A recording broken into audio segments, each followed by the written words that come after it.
Uma vez, quando eu era menina, choveu grosso, com trovoadas e clarões exatamente como chove agora. Quando se pôde abrir as janelas, as poças tremiam com os últimos pingos. Minha mãe, como quem sabe que vai escrever um poema, decidiu inspirada. Chuchu, novinho, angu, molho de ovos. Fui buscar o chuchu e estou voltando agora, 30 anos depois. Não encontrei minha mãe. A mulher que me abriu a porta riu de dona tão velha com sombrinho infantil e coxas à mostra. Meus filhos me repudiaram envergonhados. Meu marido ficou triste até a morte. Eu fiquei doida no encalço. Só melhoro quando chove. Imaginem só essa singeleza, essa delicadeza, essa surpresa interpretada por Fernanda Montenegro.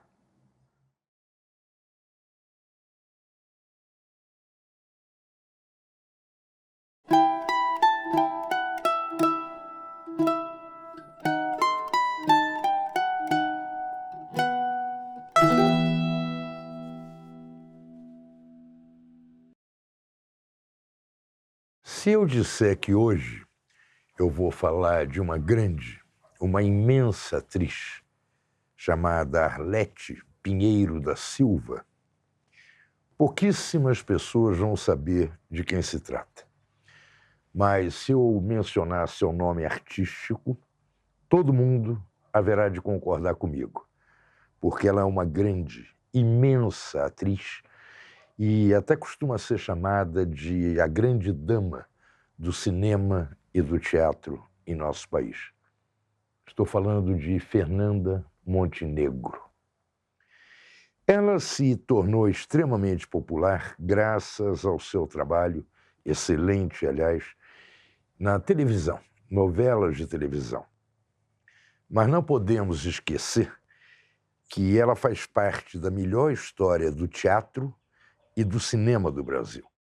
Muitas de suas atuações marcaram época. Basta lembrar, por exemplo, de 1982, quando ela foi a grande estrela de As Lágrimas Amargas, de Petra von Kant.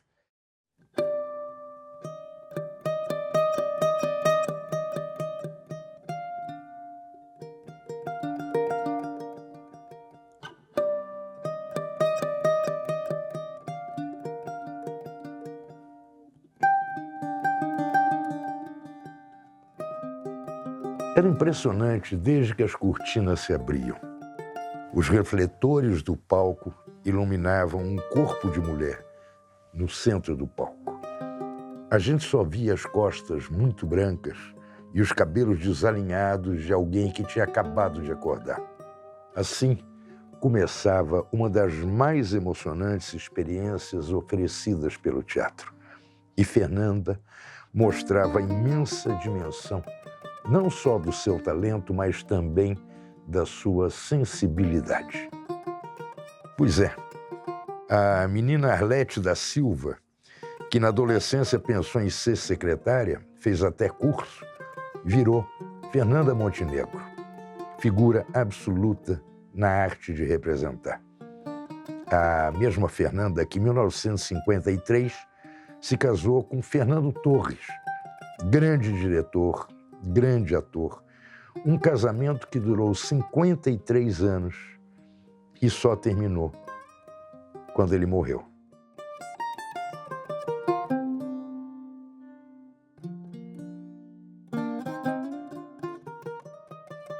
No cinema, eu vou mencionar só 3 dos infinitos exemplos da interpretação olímpica de Fernanda.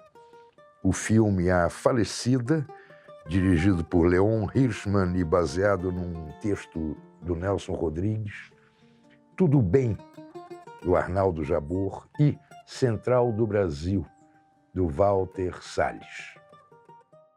São 3 exemplos separados por mais de 30 anos. E são também 3 estilos de interpretação absolutamente diferentes. A Fernanda, já falecida, aquela mulher recatada que vai crescendo aos poucos. A Fernanda histriônica, radical, no limite do exagero, do tudo bem.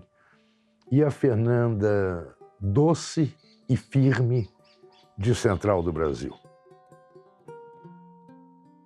Esses três modelos, digamos, de interpretação traduzem bem o que a Fernanda me disse uma vez sobre o ofício de representar, de ser atriz. Ela me disse mais ou menos o seguinte: é uma vocação que você tem, e se você não cumprir essa vocação, você não existe. Representar é um ato misterioso, uma função estranhíssima. Você não se conforma de ser só você, ter só a sua vida. Aquilo que está escrito e você vai representar não é apenas uma linha escrita, é um ser humano. Então você vai se multiplicando, vai mergulhando dentro de você. E falando especificamente do teatro, eu me lembro dela ter me dito com firmeza: o palco é o lugar mais liberto do mundo.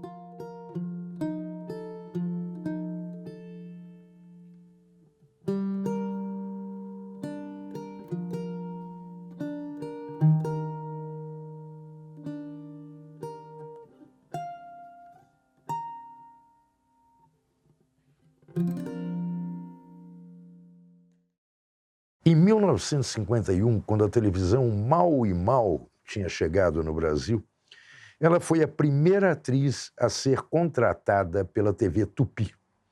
E não para telenovelas, que ainda não existiam.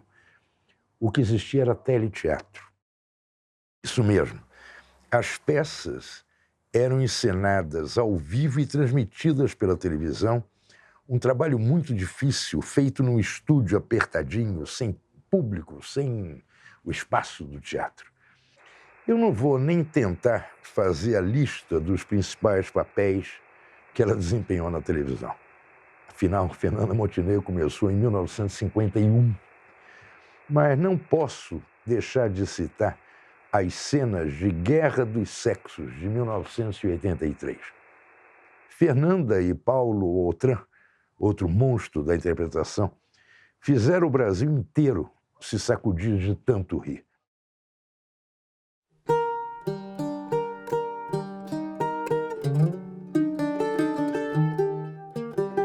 A mesma Fernanda, aquela que nasceu, Arlete, a mesma Fernanda que se tornou a primeira atriz latino-americana e a única brasileira, até agora, a concorrer a um Oscar, o mais conhecido prêmio do cinema.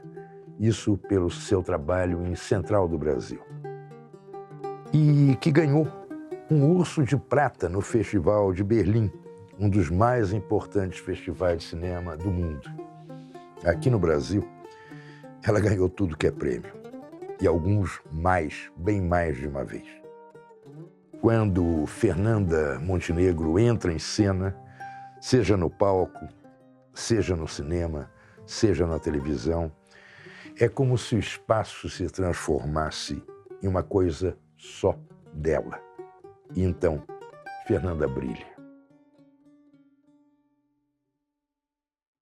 Existe, enfim, um aspecto da vida de Fernanda Montenegro que eu não mencionei e vou mencionar agora: sua consciência cidadã. Vejam bem, eu não estou falando de consciência política, de militância política, nada disso. Ela é extremamente discreta. Eu estou falando de consciência cidadã, de cidadania, de saber como defender os direitos dos abandonados, dos relegados a um segundo plano. Petinho criou, em meados dos anos 1990, o programa Ação da Cidadania contra a Fome. Esse programa teve um impacto enorme no Brasil. E o que era a ação contra a fome? Justamente arrecadar comida para dar para quem não tinha o que comer. Essa tragédia que continua sacudindo o Brasil até hoje. Na homenagem, que é um vídeo, a Fernanda aparece cantando Construção ao lado de Chico Buarque. O que ela queria dizer com isso? Que ela estava atenta, que ela estava solidária e que era preciso não só homenagear o Betinho, mas manter o programa que ele criou.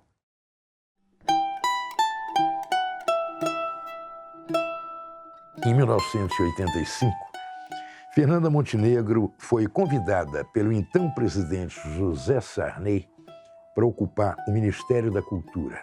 Ela contou com o apoio praticamente unânime de toda a classe artística e do mundo intelectual brasileiro, todos pedindo para ela aceitar o cargo. Mas a Fernanda recusou, e a explicação foi de uma sinceridade e uma verdade absolutas. Ela disse que a sua contribuição para o país seria muito maior no palco que num ministério.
A primeira vez que eu vi a Fernanda Montenegro fora do palco, fora de uma tela de cinema, fora da televisão, foi em 1996, 97, em Brasília.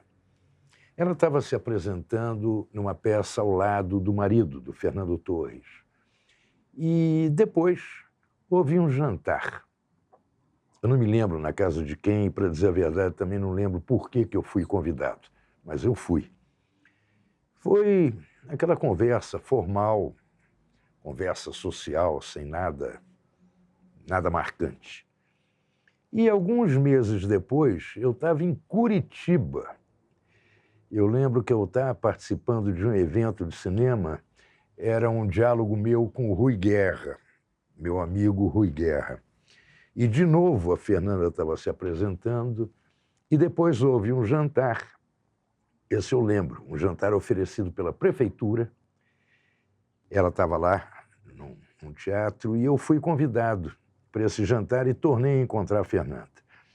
De novo, nada marcante. E a gente foi tendo contatos esparsos em casas de amigos em comum, aniversário de alguém, até que eu fui gravar um programa que não era exatamente um programa de entrevistas, era um programa de conversa, chamado Sangue Latino. Lá fui eu conversar com a Fernanda. E aí aconteceu uma dessas coisas raras na vida e que eu agradeço à vida. Foi uma conversa longa, como se a gente se conhecesse há muito tempo e como se houvesse, entre a Fernanda Montenegro e eu, uma proximidade, uma espécie de amizade. Na verdade, foi a primeira vez na vida que eu tive uma conversa séria com ela. E eu me lembro que havia perguntas que a gente fazia para todo convidado. E uma delas era a seguinte: você tem medo de morrer, eu nunca vou esquecer da resposta da Fernanda Montenegro. Quando eu perguntei, você tem medo de morrer? Ela ficou me olhando com aqueles olhos de Fernanda Montenegro e respondeu, não, eu tenho pena.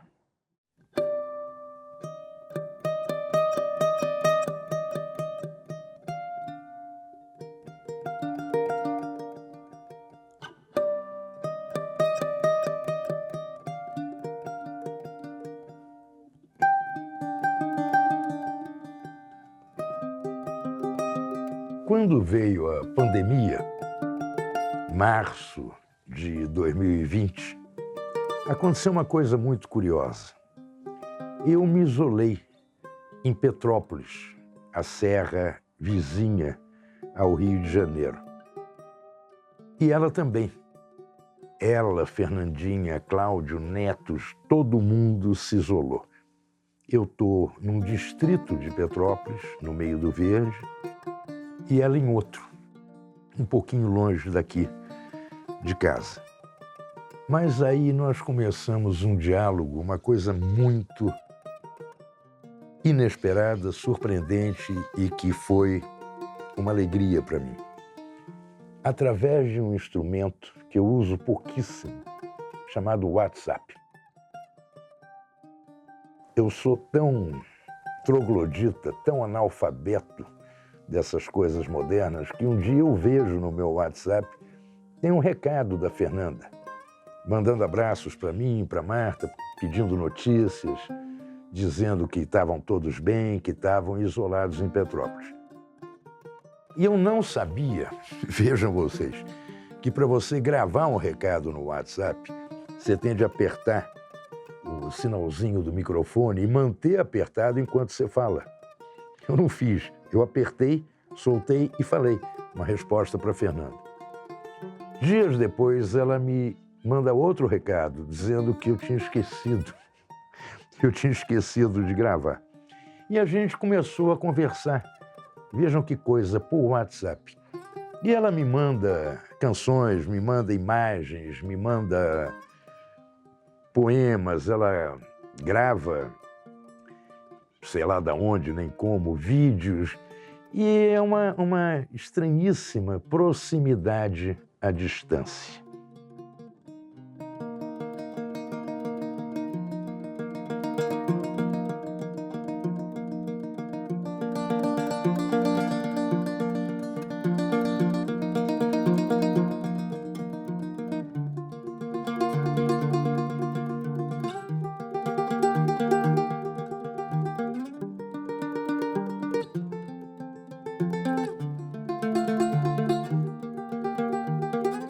Hoje eu dividi com vocês parte da minha memória de Fernanda Montenegro. Muito mais que uma grande artista brasileira, uma grande atriz brasileira, ela é parte do que há de melhor na arte. E não no Brasil, nem na América Latina. Na arte, na grande arte. Fernanda Montenegro.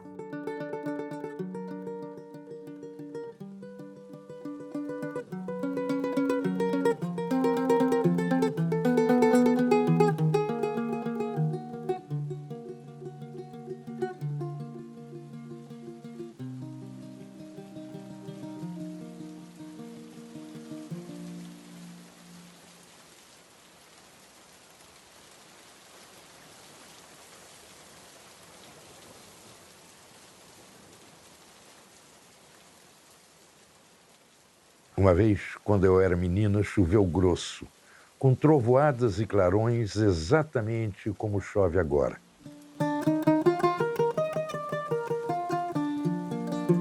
Quando se pôde abrir as janelas, as poças tremiam com os últimos pingos. Minha mãe, como quem sabe que vai escrever um poema, decidiu inspirada. Chuchu, novinho, angu, molho de ovos. Fui buscar o chuchu e estou voltando agora, 30 anos depois. Não encontrei minha mãe. A mulher que me abriu a porta riu de dona tão velha com sombrinho infantil e coxas à mostra. Meus filhos me repudiaram envergonhados, meu marido ficou triste até a morte, eu fiquei doida no encalço. Só melhoro quando chove.